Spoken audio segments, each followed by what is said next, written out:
복지 분야 비리를 뽑기 위해 지난 6월부터 활동을 시작한 경기 공정복지추진단이 최근 활동을 마무리했는데요. 그동안 어떤 성과가 있었는지 이병우 경기도 복지국장과 이야기 나눠보겠습니다. 어서 오세요. 네, 안녕하세요. 네. 복지 분야 집중 점검은 이번에 경기도가 전국 최초로 실시했다고 들었습니다. 네. 근데 경기 공정복지추진단은 어떻게 꾸려지게 된 겁니까? 아시다시피 복지 분야가 예산이 계속 늘어나고 있어요. 네. 그만큼 복지 수요가 많다는 얘기죠. 수요가 많은 만큼 복지에서 부정수급, 비리, 무슨 누수 이런 얘기가 심심치 않게 계속 나오고 있었습니다. 네. 그래서 금년에 공정복지 추진단을 새롭게 꾸려서 이런 부정수급이나 비리를 제대로 한번 잡아보자. 그래서 추진단을 꾸리게 됐습니다. 네, 그렇군요. 네, 경기 공정복지추진단은 어떻게 구성됐고 어떤 역할을 하고 있는지 설명해 주시죠. 기본적으로 이제 공정복지 추진단은 복지국을 중심으로 해서 복지국뿐만 아니라 다른 부서까지 뭐 특사경이라든가 감사실이라든가 그다음에 법률 담당관 이런 부분 같이 해서 했는데 제가 표로 하나 준비를 했어요. 네. 보실까요? 네. 네, 그림을 잠깐 보시면 여기는 이 사람이 접니다. 비슷하게 생겼죠? 네. 그래서 이런 식으로 총괄반, 점검반, 수사반, 감사반, 법률반 이렇게 구성을 했는데요. 가장 중요한 부분이 사실은 점검반이에요.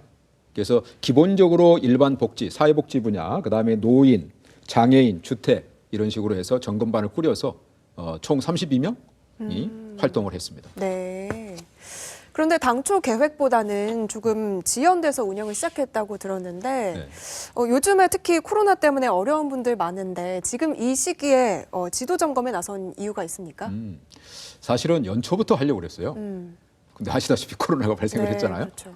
그러면서 코로나가 발생이 되니까 오히려 복지 예산이 더 늘어나는 거예요. 네. 그렇죠? 그래서 이게 늘어나면 늘어날수록 그 안에 부정수급은 더 발생할 수 있다라는 개연성이 충분히 있고 그래서 이번에 사회복지법인 또 그 사회복지 시설 그런 부분에서 했는데 이게 그동안에 이제 쭉 하는 과정 속에서 사전 준비가 돼야 되잖아요. 네, 그렇죠. 자료 조사를 해야 되잖아요. 네. 그렇게 해서 준비 기간을 상반기에 준비를 좀 했어요. 그러니까 2월에서 5월 달까지 제보 받고 준비하고 뭐 서면 이렇게 하고 해가지고 6월 달부터 본격적으로 들어가게 된 거죠. 그렇군요. 이 점검 대상과 그동안의 성과 또한 궁금해지는데요. 어떤 일들이 있었습니까?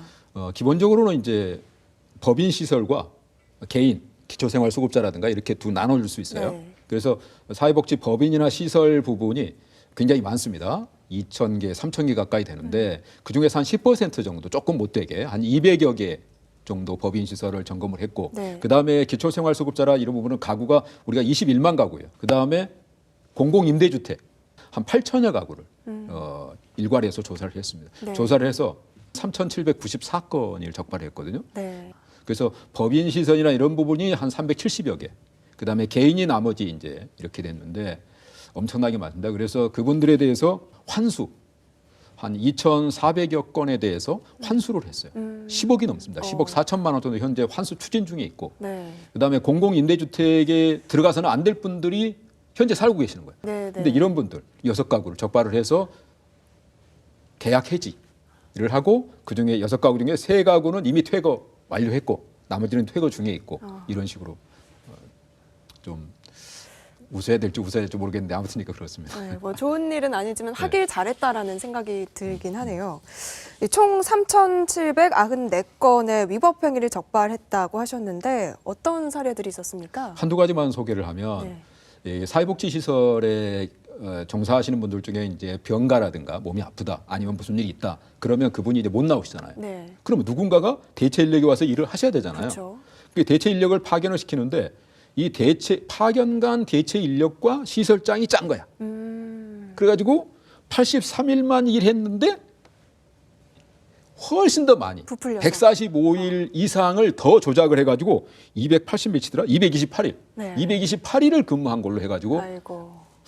2,100만 원을 환수했고 당사자 두 분은 사법단계에 고발하고 그런 식으로 했고요. 또 한 케이스는 이제 아까 말씀드렸지만 공공임대주택 같은 경우도 있고 또 하나는 이제 그 요양보호사들 교육하잖아요. 네. 교육을 하게 되면 출석 관리 잘 해야 돼요.